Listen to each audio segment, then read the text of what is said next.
आज की press conference का हमारा मेन उद्देश्य है संविधान और संविधान को लिखने वाले, अपने हाथ से हस्तलिखित करने वाले श्री प्रेम बिहारी नारायण रजदा सक्सेना, जो एक बहुत अच्छे विश्व के एक सुलेखक जो रामपुर से थे, यूपी के थे, उनके द्वारा मूल संविधान को क्रममयी कैलीग्राफी टैलिक शैली में हस्तलिखित करने के लिए भारत रत्न देने के संबंध में।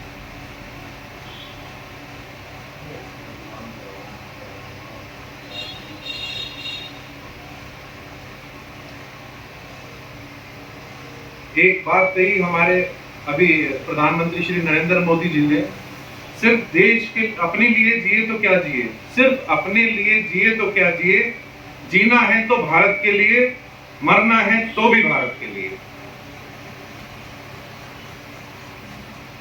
दूसरी बात उन्होंने कही, ये शायद कल या परसों का है उनका स्टेटमेंट, जिसको किसी ने नहीं पूछा उसको मोदी ने पूजा है। तो प्रेम बिहारी नारायण रजदा सक्सेना जी भी एक ऐसी शख्सियत है जिन्हें किसी ने नहीं पूछा। मैंने अभी बताया कि 63 लाख कुछ रुपए में पूरा संविधान का जो खर्चा आया था 22 नवंबर तक, वो अराउंड अप्रॉक्स 64 लाख रुपीस तक था।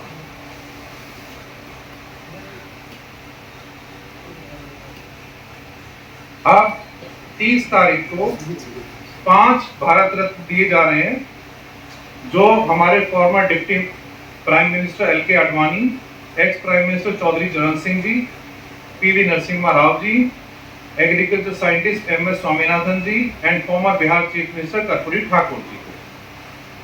तो मेरी और सभी देशवासियों की आत्मा कह लीजिए या कैसे भी कहिए कि जिस आदमी ने 6 महीने कमरे में बंद होकर हमारे सिस्टम को अपने हाथ से क्रमबद्ध करा बिना एक भी गलती के, उसमें सैकड़ों पेन निब्स यूज करी उन्होंने, और जो पेपर इसका बन के आया था वो सब गोल्ड लीफ के पेपर थे, 20 कैरेट गोल्ड उसमें यूज हुआ था। तो उस पर गलती करना एक बहुत बड़ी चीज थी। तो हमारे तत्कालीन प्रधानमंत्री श्री जवाहरलाल नेहरू जी ने कहा, उनसे आग्रह किया कि आप इसके लिए क्या चार्ज करेंगे। उन्होंने कहा कि ईश्वर का दिया हुआ मेरे पास सब कुछ है, मुझे कुछ नहीं चाहिए, मुझे हर पन्ने पे मेरी एक शर्त है, मुझे हर पन्ने पे अपना नाम लिखने की इजाजत दीजिए और आखिरी पन्ने पे मेरा नाम मेरे दादाजी के साथ होना चाहिए, इसके अलावा मुझे कुछ नहीं चाहिए। तो मैं मानता हूं और शायद 140 करोड़ भारत के लोग भी यही मानेंगे और यही चाहेंगे कि हाँ, वो भारत रत्न डिजर्व करते हैं।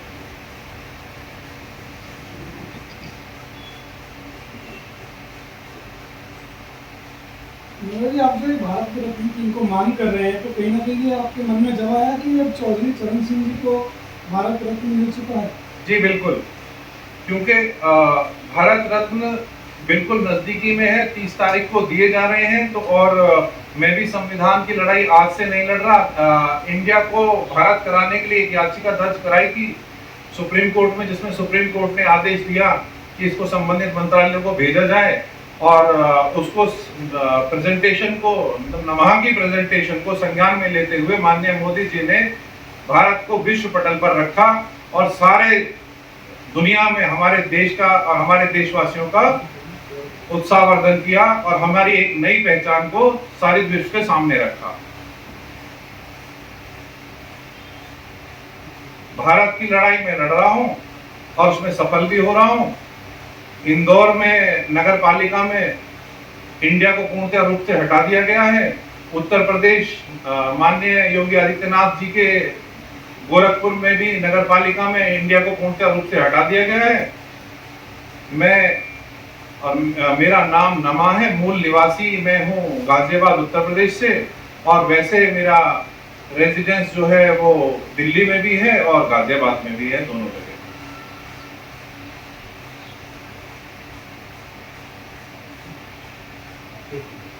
अगला स्टेप क्या रहेगा सर?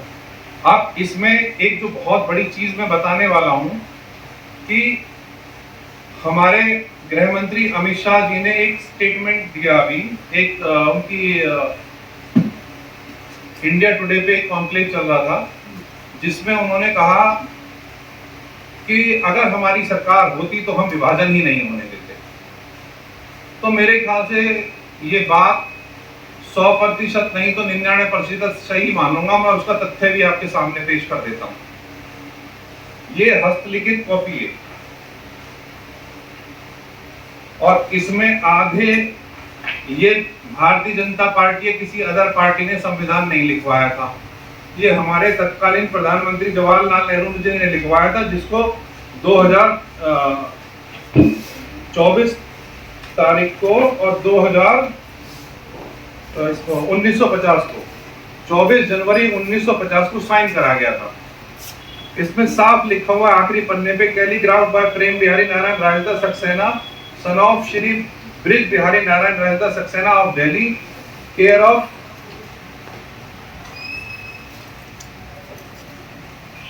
गवर्न मतलब ये थोड़ा सा पढ़ने में है, Rampur limited, Rampur, illuminated by Shri Nandlal Bose and other artist of Shanti Niketan. Parliament से 30 जनवरी 2020 को, ये पार्लियामेंट का पास है, पार्लियामेंट लाइब्रेरी, 30 जनवरी 2020 को मैंने ये कॉपी वहां से ली। अब इस कॉपी को लेने के बाद, क्योंकि इससे पहले मैं कई सारी कॉपी निकाल चुका था और जो सबसे फर्स्ट कॉपी थी वो अमेरिकन लाइब्रेरी में सेव है। इसमें एक पेज लगाया हुआ है हस्तलिखित कॉपी में। अब ये आप देख लीजिए, मेन जो है जिस पे आज ये जो दिल दहलाने वाला या एक बहुत बड़ा जो लकूना मैं उजागर कर रहा हूं, इस हस्तलिखित कॉपी में प्रिंटेड कॉपी कहां से आई। और दूसरा, किसी भी किताब का एक इंडेक्स होता है, वो है ये प्रेम बिहारी नारायण राजदा सक्सेना जी द्वारा लिखा गया इलस्ट्रेशन, लिस्ट ऑफ इलस्ट्रेशन। ये पन्ना इसमें नहीं है। तो जब ये पन्ना इसमें नहीं मिला तो मैं फिर से पार्लियामेंट गया। पार्लियामेंट जाके मैंने पूछा कि मुझे ये बताइए कहीं गलती से कि ये मेरी कॉपियों में तो नहीं है, ऐसा नहीं मेरी कॉपियों में से गायब हो गया। तो वहां मुझे पता लगा कि ये तो 1957 में हटा दिया गया था। संविधान में से ये किस प्रावधान से, किस गजट से आप इंडेक्स कैसे हटा सकते हैं कॉन्स्टिट्यूशन में?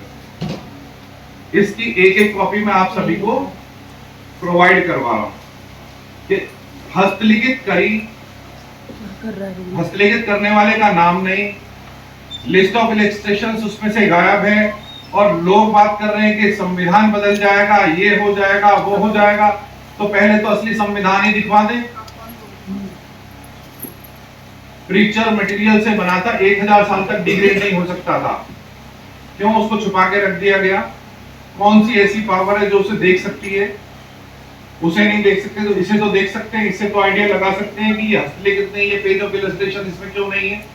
क्या इस पेज को हटाकर कहीं ये पेज जबरदस्ती तो नहीं घुसा दिया गया? ये बीजेपी ने घुसाया, ये किसी समाजवादी पार्टी ने घुसाया। मैं किसी पार्टी विशेष या किसी को आहत करने का या वो मेरा मकसद नहीं है। मैं सिर्फ देशवासियों को ये बताना चाहता हूँ कि हमारे साथ हो क्या रहा है, ये करा किसने। सर आपकी क्या मंशा है?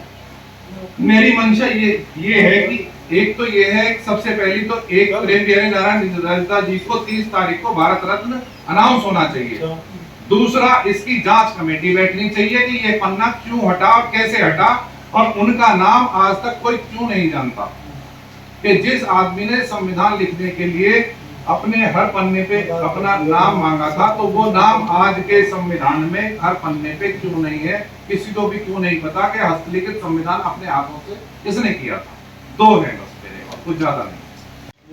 हो सकता है कि ये इस संविधान में सारी छेड़छाड़ कर रखी हो। देखिए 3, 4, 6 साल लगे थे। जो बेसिक स्ट्रक्चर हमारे बाबा भीमराव अंबेडकर जी ने एक स्ट्रक्चर पूरी दुनिया से लेके बनाया था, longest constitution ever written in by hand, ये सिर्फ हमारे देश का ही है। तो मुझे लगता है देश के लिए नहीं बना था, ये शायद पूरी धरती के लिए बना था। और अमेंडेड कॉन्स्टिट्यूशन में ऐसी क्या कमियां आ गई जो 6 साल में अमेंड करके अमेंडेड फाइनलाइज होके 24 तारीख को साइन होके 26 से लागू हुआ, तो उसमें इतनी कमियां आ गई, आपको तुरंत अमेंडमेंट करने की चालू हो गए, उसमें आपको इतने अमेंडमेंट करने पड़ गए। एक चीज जो ऑलरेडी अमेंडेड है उसमें तुरंत अमेंडमेंट चालू हो जाएंगे। 1957 में आपने पेज ही हटा दिया, लेकिन अमित शाह जी ने हटाया, नरेंद्र मोदी जी ने हटाया, मैंने हटाया, किसी और ने हटा दिया। आपका टारगेट कांग्रेस के ऊपर है। नहीं, मैं कांग्रेस को नहीं कह रहा, सरकार वही- जो भी पार्टी रही होगी। अब मेरे ख्याल से तो काफी टाइम से कांग्रेस ही चल रही थी, कांग्रेस ही चल रही थी। तो इसको डायरेक्ट या ना इनडायरेक्ट माने, कैसे भी माने, तो देश पूछे ना। मैं कांग्रेस को क्यों कहूँ, मैं क्यों दोष दूं राहुल गांधी। राहुल गांधी जी आज के डेट में जो अध्यक्ष तो राहुल गांधी जी हैं, सोनिया गांधी जी हैं, वो अपना विदेशी मूल की हैं, तो उन्हें मैं दोष थोड़ी ना दूंगा। और जो पीछे क्या हुआ, किन परिस्थितियों में हुआ, अच्छा सॉरी खड़गे जी, मतलब पॉलिटिकल उतनी ज्यादा जानकारी मुझे थोड़ी सी कम रहती है, इनसे फुर्सत मिले चीजों से तो थोड़ा सा, क्योंकि मैं इसको ही इलेक्शन लड़ सकता वरना नहीं लड़ सकता। तो ये बताएं कि क्या ये दोनों व्यक्ति एक ही हैं? अक्षय हरिओम भाटिया सन ऑफ फलाना, सन ऑफ ये, वाइफ ट्विंकल खन्ना, और अक्षय कुमार की ये संस्थाएं, इनका डिन नंबर ये है तो इनका पैन नंबर भी ये होगा, और इनका वोटर भी ये होगा, इनका आधार भी ये होगा। तो अक्षय हरिओम भाटिया और अक्षय कुमार क्या दोनों एक ही व्यक्ति हैं और एक व्यक्ति के ड्यूल चीजें दी जा सकती है? तो उनका जवाब आया, अभी मेरे पास कॉल आया था कि एक आरटीआई रिसीव हुई है अभी घर पे गाजियाबाद। तो चीजें इतनी उलझी हुई हैं कि अगर उनको सबको खोलेंगे तो वो बहुत सारी हो जाएंगी। तो हमारा मेन ये है कि तो भारत रत्न अनाउंस होना चाहिए उस पर्सन के लिए जिसने हमारे सबके लिए 140 करोड़ लोगों के लिए, या मैं तो कह रहा हूं पूरी, ये मेरा मानना है कि ये संविधान सिर्फ भारत के लिए नहीं था। Earth is the only planet which is not named after any Greek और Roman god. Earth is Sanskrit, English is meaning, तो मीनिंग ढूंढ रहे हैं, अर्थ का कोई नाम नहीं रखा गया।